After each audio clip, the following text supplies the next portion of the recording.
All right, so Lena went on a date with Jake, which seemingly went well, but she hasn't heard from him since and wants to know why. Hey, Lena, how are you? I'm good. How are you guys doing? Great. Doing all right. So let's see what we can work out here. Try to get you a second date, but we need to know the details. So tell us how you met Jake and how the first date went. We'll go from there. Yeah, thank you. I'm really hoping that you guys can help me. I'm kind of new to being back on the dating scene. It's a whole new world now. And I mean, I got divorced last year after being married for 12 long years. And I'm looking for somebody new. And the divorce was very long and it dragged out. And so, I've been single for a while. Mm-hmm. You can feel very single in a relationship, can't you? Well, that's for sure. I mean, I was getting over him while we were still together. And so finally, it's over. I want to find somebody new who's right for me. And, I've been on Match.com. I've gone out on a handful of dates, but, it really is hard to find someone you have a spark with and, not just great conversation, but someone who's really a good person and you think something could really happen between you. And, that's what I felt about Jake. What is it about him specifically that you picked up on that made you feel that way?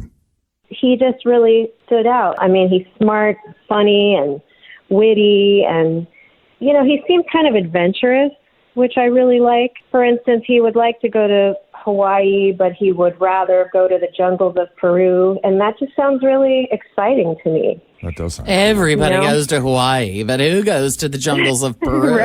Right. And also we both have kids the same age.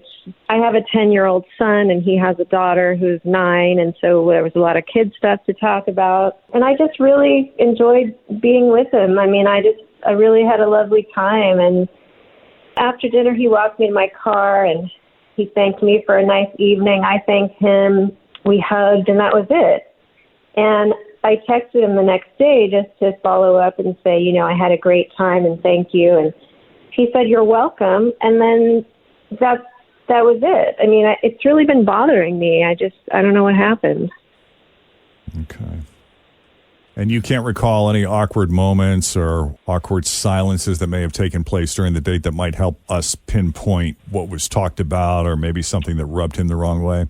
No, I mean, a little awkward silence here and there on a first date is not a big deal, but I don't even recall that. And I just feel like I was being really frank and open and like he was too. And I mean, there was never a time when I thought he seemed offended or troubled by anything I said. So I can't figure out what it is. You didn't uncover any major philosophical disagreements or differences? Or political or nothing like that. No. We stayed away from that kind of stuff. Okay. Smart. Or not. There's a lot. I see both sides of that. Let's avoid anything that might cause a disagreement this early in the relationship. And I also say, let's go ahead and put it out there now so we can figure out whether or not we're compatible in this arena. Yeah, but like I said, I can't think of anything that stood out. So okay. I hope we can figure this out.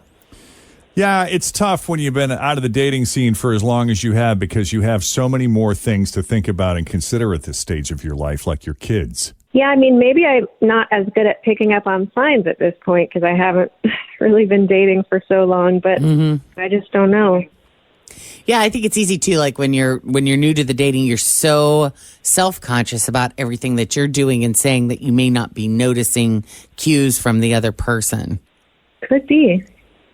Well, with that, why don't we take a break and a breath? And when we come back, we'll call Jake and see what we can find out. I'd love to get you a second date, but hopefully give you a better idea of what he was thinking and feeling and what went down, if anything. Yeah, thank you. Okay, we'll do it next. Stick around. More to come. Jeff and Jenn, Cincinnati's Q102.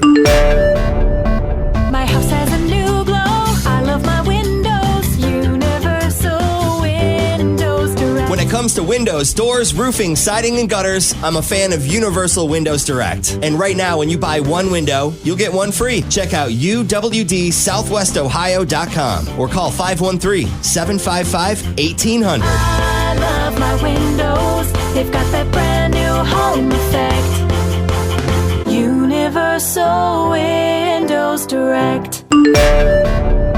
Okay, Lena is new to the dating scene. She was married for 12 years and then went through a pretty long, drawn-out divorce. But now she's back in the dating scene. She met a great guy named Jake, a smart guy, witty guy, fun, adventurous. And bonus, they both have kids around the same age. So they had a lovely dinner.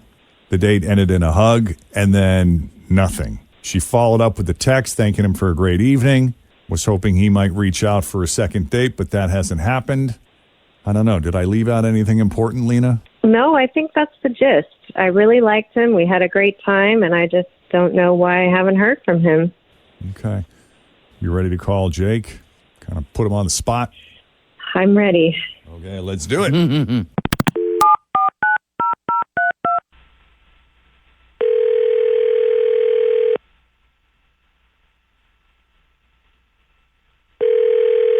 Hello? Hi, Jake.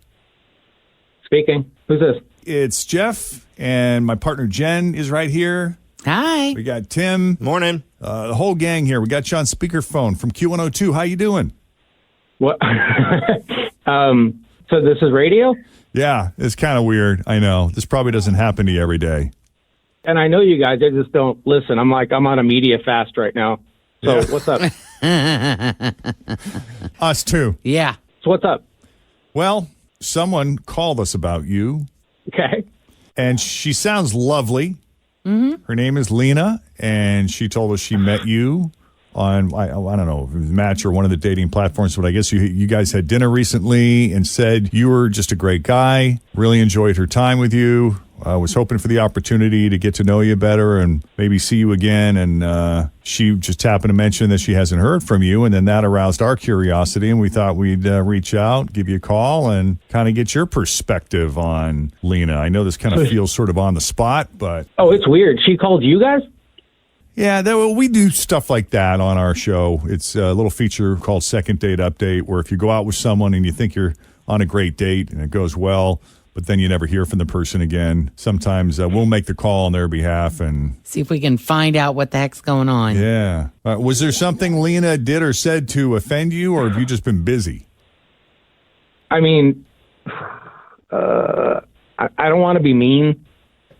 Oh boy. But on the date itself, she was like super specific about the details of her divorce, which I guess is pretty recent. Okay. Like, was there something about that was troubling to you? I mean, right off the top, she cheated on the dude. So, I mean, I guess she had been unhappy for a long time and then ended up, I guess, having an affair. So for me, I mean, just cheating, that's strike one and done. Because once a cheater, always a cheater, in my book anyways.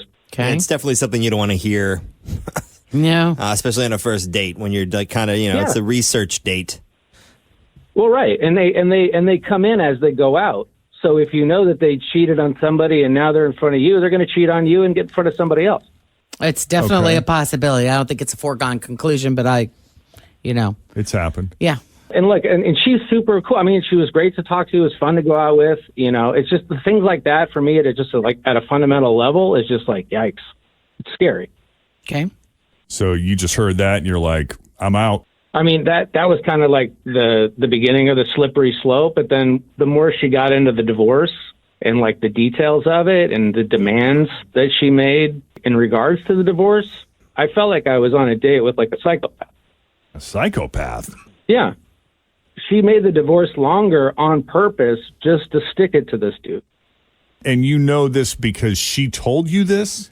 Oh, she was fully honest and she was fully open about what she did and why she did it. She's getting 5 figures a month in alimony. She's getting that for, like a decade? Plus, she's getting child support. Like, she was gleefully speaking about how much she had soaked this dude. And her reasoning did she give you a reason why she was so insistent on getting so much from him? Just that they weren't really, compatible. They weren't getting along. Whatever rationale she had to then go out and cheat and then, go after this dude's money. But I mean, it's like as soon as you hear 5 figures a month, and my dad gave me some advice when I was a kid, and he's like, look, he's like, if a millionaire doesn't want a woman, why would you? Why would you? Yeah. Why would you want to date a woman that a dude is gladfully paying to not be around? Okay. And she was happy about that and telling me, and she like, it was weird because it was like, in my mind, I'm like, oh, this is scary. And at the other, she's just being completely open, which, trust me, I love the honesty, but at the same time, it's like, you know, she's going to do that to him, then obviously she's going to do that. It works. So why wouldn't she just keep working on that? It kind of gives you a little taste of her personality. Well, I mean, was based just on the way spiteful. you're making it sound, it feels very vindictive. It was, yeah, super vindictive, super spiteful. And, you know, it's like she cheated on them and then went after the money. It was like it seemed calculated. So I'm like, I don't know this dude, but, you know, I just from hearing her side of it, I don't know what this dude was into, but it was like, I felt bad for the guy. He wasn't even there. Okay. So, Jake, we have Lena on the line. And, Lena, I'm dying to hear your side of this and the name of your divorce attorney. You know, I'm just sitting here. I mean, I'm obviously I didn't give you enough details as to all the things he did to me over the years. Believe me, I earned that money. I deserve that and more. But you just jumped to conclusions and you decided that I'm this devious, terrible person. I mean, you obviously don't understand at all. You know, I mean, what he put me through is just, I don't wish it on anyone. What did he put you through? He was emotionally abusive and he was deceitful and he was a terrible person to be married to. So I deserved something out of that, you know, and what he put our child through. I mean, obviously I am proud that I got a good settlement that I deserved, but I guess I shouldn't have talked about it, or I also should have mentioned that my ex was a terrible person. Then you're just thinking that I'm calculating and manipulative. That's not the story. I mean, when men hear of the things that women do they immediately put themselves in the shoes of the guy she did it to without questioning what his part in it was? Or are men curious to know both sides, or do they just see that here's a woman that gets pissed at a guy for doesn't matter what reason, and this is how she behaves? I don't know. My friend Matt's a divorce attorney, and he told me once, he says, I don't know of any guy who agrees to a settlement like that, like what we're describing, unless there was some infidelity on his part. Even in a no-fault state? Yeah, because it's guilt money. He's agreeing to pay that to wash away his sense of guilt and be done with it. I suppose it depends on how much money he's got. I've talked enough about my personal life, and now I have the answer. And, you know, I don't even want to go into more detail about this. I mean, I thank you for helping me figure this out, but I think I've put enough out there for now. Okay. Thank you, Jake, for taking the call. We appreciate it. Yeah, I mean, it's just, you know, revenge is just a weird way to live your life. I mean, what, an eye for an eye leaves the whole world blind. I believe somebody famous said that. Yeah, that's a great phrase. Good luck with everything. You don't get it at all. Okay, well, good luck finding someone else to bankrupt while you cheat on them. Okay, bye. Jeez. So, if you need our help with the second date update, send us an email, Jeff and Jen at WKRQ.com.